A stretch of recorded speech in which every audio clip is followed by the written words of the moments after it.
പ്രിയ സജ്ജനങ്ങളെ, സാദരനമസ്കാരം.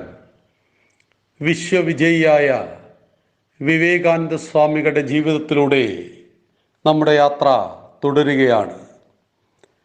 അമേരിക്കയിലെ ഷിക്കാഗോ തെരുവിൽ ആരുടെയെങ്കിലും കരുണ കാത്ത് വിവേകാനന്ദ സ്വാമികൾ ഇരുന്നു. അനുകൂലമായി എന്തെങ്കിലും സംഭവിക്കാതിരിക്കില്ലെന്ന് അദ്ദേഹത്തിൻ്റെ മനസ്സ് മന്ത്രിച്ചു. അതെ, അധികം താമസിച്ചില്ല. തൊട്ടടുത്ത വീടിൻ്റെ വാതിൽ തുറന്ന് ഒരു സ്ത്രീ പുറത്തു വന്നു. സ്വാമിജിയുടെ അരികിൽ ചെന്ന് അവർ ചോദിച്ചു, സർ, അങ്ങ് സർവമത സമ്മേളനത്തിൽ പങ്കെടുക്കുവാൻ വന്ന ഒരു പ്രതിനിധിയാണോ?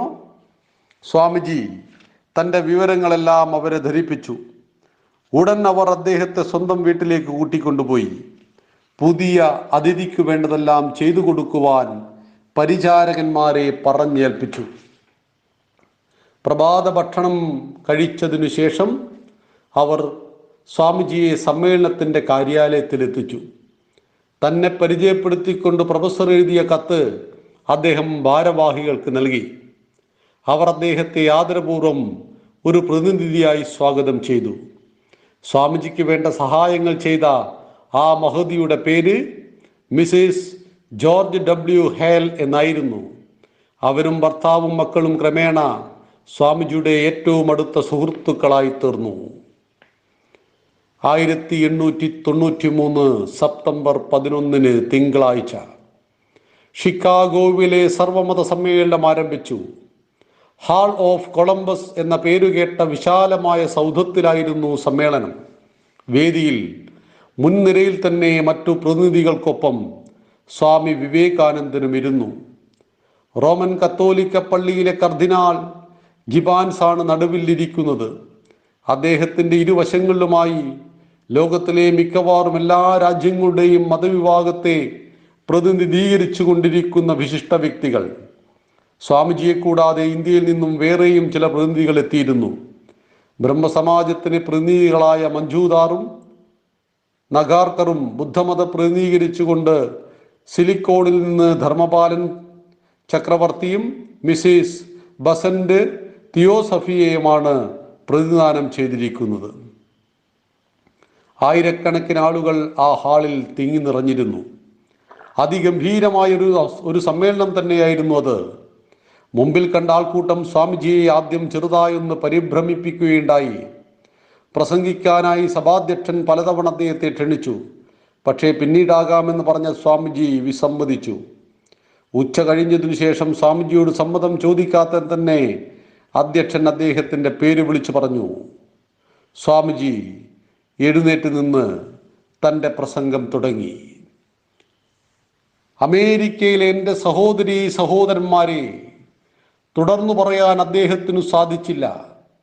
അത്രയും ആവേശപൂർണമായിരുന്നു ശ്രോതാക്കളുടെ കരഘോഷം. സ്വാമിജിയുടെ ആ സംബോധന അവരുടെ ഹൃദയങ്ങളെ അത്രമാത്രം സ്പർശിച്ചു. നൂറുകണക്കിന് ആളുകൾ ഹാളിൽ എഴുന്നേറ്റ് നിന്നുകൊണ്ട് കൈയടിച്ചും അദ്ദേഹത്തിൻ്റെ പേര് വിളിച്ചും സ്വാമിജിയെ ഉച്ചത്തിൽ അഭിനന്ദിച്ചു. ഏതാനും മിനിറ്റുകളോളം നീണ്ടുപോയി ആ അഭിനന്ദന വർഷം. സദസ്സ് വീണ്ടും നിശബ്ദമായപ്പോൾ സ്വാമിജി തൻ്റെ പ്രസംഗം തുടർന്നു. ഹ്രസ്വമായിരുന്നു ആ പ്രസംഗം. അദ്ദേഹത്തിൻ്റെ ആദ്യത്തെ 3 നന്ദികൾ ഇങ്ങനെയായിരുന്നു. ഞാൻ നിങ്ങളോട് നന്ദി പറയുന്നു അതിപ്രാചീനമായ സന്യാസ പരമ്പരയ്ക്ക് വേണ്ടി. ഞാൻ നിങ്ങളോട് നന്ദി പറയുന്നു സകല മതങ്ങളുടെയും മാതാവായ ഹിന്ദുധർമ്മത്തിന് വേണ്ടി. ഞാൻ നിങ്ങളോട് നന്ദി പറയുന്നു സകല വിഭാഗങ്ങളിലും പെടുന്ന കോടിക്കണക്കിന് ഹിന്ദു ജനതയ്ക്ക് വേണ്ടി. എല്ലാ മതങ്ങളും സത്യമാണെന്നും എല്ലാ മതങ്ങളും അംഗീകരിക്കപ്പെടേണ്ടവയാണെന്നും പഠിപ്പിക്കുന്ന ഉദാരമായ ഒരു വീക്ഷണമായിട്ടാണ് ഹിന്ദുമതത്തെ ആ നിറഞ്ഞ സദസ്സിൽ സ്വാമിജി അവതരിപ്പിച്ചത്. മറ്റു പ്രാസംഗികരെല്ലാം സ്വന്തം മതങ്ങളുടെ സിദ്ധാന്തങ്ങളെക്കുറിച്ച് മാത്രമാണ് സംസാരിച്ചത്. എന്നാൽ സ്വാമിജി എടുത്തു കാട്ടിയത് ഓരോ മതത്തിൻ്റെയും സത്തായിട്ടുള്ള ഉണ്മയായിരുന്നു. സ്വാമിജിയുടെ പ്രസംഗത്തിലെ ഓരോ വാക്കും സദസ്സ് ഹൃദ്യമായി സ്വീകരിച്ചു. മറ്റു പ്രതിനിധികളൊക്കെ പ്രസംഗങ്ങളെക്കാൾ അവരെ ഏറ്റവും അധികം ആകർഷിച്ചതും അദ്ദേഹത്തിൻ്റെ പ്രസംഗം തന്നെയായിരുന്നു. പിറ്റേന്ന് നേരം പുലർന്നപ്പോഴേക്കും സ്വാമി വിവേകാനന്ദൻ നാട്ടിലെങ്ങും പ്രസിദ്ധനായി. പത്രങ്ങൾ നിർലോഭം അദ്ദേഹത്തെ അഭിനന്ദിച്ചു. സ്വാമിജി പലതവണ സർവമത സമ്മേളനത്തിൽ പ്രസംഗിച്ചു. അതിൽ ഏറ്റവും പ്രസിദ്ധമായത് ഹിന്ദുമതത്തെക്കുറിച്ചൊരു പ്രബന്ധം എന്നായിരുന്നു. ശ്രോതാക്കളുടെ ഏറ്റവും പ്രിയപ്പെട്ട പ്രാസംഗികനായി സ്വാമി വിവേകാനന്ദൻ. എല്ലാ പരിപാടികളിലും അവസാന ഇനമായിരുന്നു സ്വാമിജിയുടെ പ്രസംഗം. ശ്രോതാക്കളെ അവസാനം വരെ പിടിച്ചിരുത്താൻ ഭാരവാഹികൾ കണ്ടെത്തിയൊരു സൂത്രം. ചിലപ്പോൾ കുറേ പേർ കാത്തിരുന്ന് മുഷിഞ്ഞ് എഴുന്നേറ്റ് പോകാൻ തയ്യാറാകും. അപ്പോൾ പെട്ടെന്ന് അധ്യക്ഷൻ എഴുന്നേറ്റെന്ന് പറയും. സമ്മേളനം കഴിയുന്നതിന് മുമ്പ് സ്വാമി വിവേകാനന്ദൻ ചെറിയൊരു പ്രഭാഷണം നടത്തുന്നതായിരിക്കും. പോകാൻ എഴുന്നേറ്റവരെല്ലാം സന്തോഷപൂർവ്വം വീണ്ടും ഇരിക്കും. സ്വാമിജിയുടെ വാക്കുകൾക്കായി കാതോർക്കും. സ്വാമിജിയുടെ വലിയ ഛായാചിത്രങ്ങൾ തയ്യാറാക്കി ഷിക്കാഗോയിലെ തെരുവോരങ്ങളിൽ പോലും പ്രദർശിപ്പിക്കപ്പെട്ടു.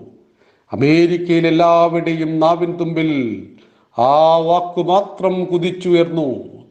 പത്രങ്ങൾ മുഴുവൻ വിവേകാനന്ദന്റെ കൂറ്റൻ ഫോട്ടോകൾ കൊടുത്തു. ചുമരുകൾ മുഴുവൻ വിവേകാനന്ദൻ നിറഞ്ഞു.